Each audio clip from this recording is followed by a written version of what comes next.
Гүлсара Хасанова 10 сотық жерин жазгы талаа иштерине даярдап койгон экен. Бирок айдалган жердин үстүнө мынтип бирөөлөр таш төгүп кетиптир. 2013-жылдан бери айыл өкмөтү менен келишим түзүп, иштетип жаткан тилкесине ким ээлик кылып баштаганын түшүнбөй турган кези. Помидору бадырың экемиз ашны болар егөлүгүн эки болот. Бала чака жесинде помидору бадыраң экчү элем 10 сотық жерге. Эми ушул жерге таш төгүп коюшуптур. Биз билбей жатабыз ким кылганын. Кечээ кеч келсем ушинтип туруптур. Мындай жагдай Гүлсара Хасановада гана орун алган жок. 5 гектарды ижарага алган 25 адамдын тилкесине дагы таш төгүлүп, казыктар кагылып турат. Бирок ижарачылар быйылкы жылдын аягына чейинки акысын төлөп коюшкан экен. Ушул тапта эгин айдоону дагы башташыбыз керек эле дешүүдө. Деген менен ташты кайсы мезгилде ким алып келгенин билишпейт. Макка экеден макканы экет. Ошон үчүн жерлерди бошотуп бизге мындай кылып чечимин чыгарып берсе, биз ушу жерлерди деханчылык кылыш керек. Азыр мындай кетип мындай калadigan болсо, экин кеч калган болсо уже экишти керек жок кеч калгандан кийин. Уже поздно кейін. Баштабы айыл өкмөтүнүн азыркы башчысынын маалымдашынча 2013-жылы мурунку жетекчи 5 гектар жерди айыл чарба багытында иштетүү токтомун чыгарган. Мунун негизинде жер 25 адамга ижарага берилгени чын.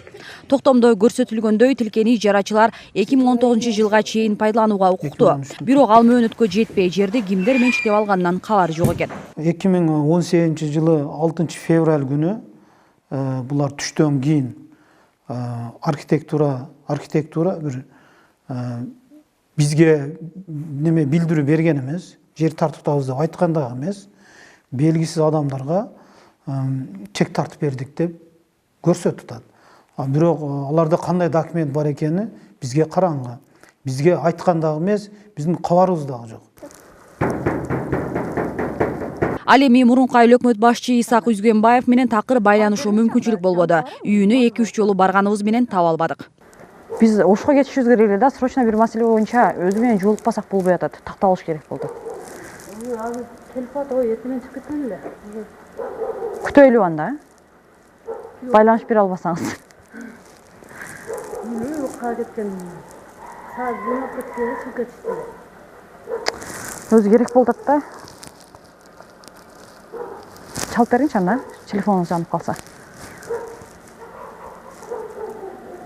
Баяғы өчік болды алып. Баяғы өчік, вообще да зона кетпейді атал, өчік меске зона кетпейді атыр. Райондук архитектура кызматы болсо 2017-жылы чыккан өкмөттүн буйругунун негизинде иш алып баруудабыз деп кабарлайт. Тактап айтсак, 2013-жылы мурунку айыл өкмөт башчы 5 гектарды айыл чарба багытында ижарага берип, ошол эле жылы Өзгөн шаарынын тургундарына турак жай курууга берилсин деп да токтом кылган экен. Турак жай куруу үчүн делген токтомуна Кыргызстандын өкмөтү өткөн жылы макулдук берген. Ошондуктан азыркы күндө биз ушул жер боюнча толук документтер бүтө элек. Эгер архитектура кызматкерлери барса дагы жанагы общий территорияны аныктоо боюнча, геймплан боюнча барышы мүмкүн. Анан жеке атууларга документ бүтө элек, бизден эч кимге документ берилбейт. Мамлекеттик каттоо кызматына дагы Кыргыз өкмөтүнүн токтому келген, бирок азырынча тилкелерди менчиктештирип алуу боюнча расмий кайрылуу түшө элек. Демек, казык кагып бөлүштүрүп алгандар жерди мыйзамсыз ээлеп алган. Бизде бүгүнкү күндө эч кандай ал жерлерге укук берүүчү, укук күбөлөндүрүүчү документтер каттоодон өткөн эмес. С учетом эскини эсли мына бекилгенден кийин мына бекилген эскини с учетом азыркы айыл өкмөт макулдашат в любом случае. Ал жерлерге. Жерге жайгаштыруу делосуна азыркы айыл өкмөтү макулдашыш керек да. Эскини эске алган чейин. Айылдык кеңештин депутаттары бул жагдай тез арада иликтенип, Өзгөн шаарынын тургундарына менчиктештирилип кетпесе дешет. Эч болбогондо айыл өкмөтүнүн тургундарына чек катары берилиши керектигин айтышууда.